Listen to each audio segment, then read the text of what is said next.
Kiwa kina Wauze chiangwa cho manyama la impita kunge mshina Dobada dim Bosi wadisi Wauze chiangwa cha muka futi Ima panangana anemeni Dobada dim Mandatanga ubata ino mu ofisi Wauze chiangwa ende chine ofisi Ende mango machafuro feka unge vesi Uchina ne zangu o adresi Onandine mota Washenje waifunga indino rota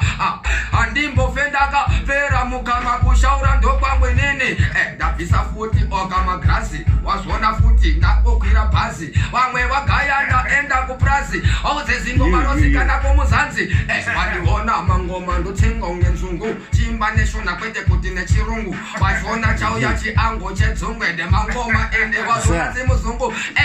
kuno kuharare vaudze hakurarwe vaudze tiri kutotsvaga mare ndida kuita mbiri sanga bob mare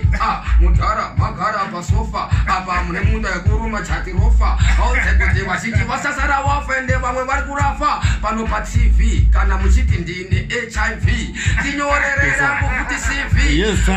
vara handina tp vaudze donga tp joshua zvandinoraima ende futi ngezveshuwa vaudze kuti handisi mubhuwa ende sebhora maneti ini ndati kweche vaudze ndaimbira kwachecheche vamwe vaona kunge ebhora remakweshe vaudze kuti futi handisi mukwasha ine ndojamarasha ende futi handina nyasha ari iye kanikina vaudze kuti anorova nestamina ende vaudze kuti agara anozviita pauya maskiri ari kutendera kunge vhiri ende futi ane dhiri futi ane mari tobata dem chaita chifrista chidza kwaarurimi vamwe vafunga ndikuimba nenimi vaudze chiango ende futi chimu vaudze magomba kudaka kunge huchi chauya chiango cheguchi murima riri kuvheneka kunge toche ende matsaga disendo ita gochi gochi futi yangu inonge inogara mupochi auze utera mudati hotsi chitate guru chimwe futi chimdzimu chimwe chine ndemo chotonga nedemo ende chine zemo dobada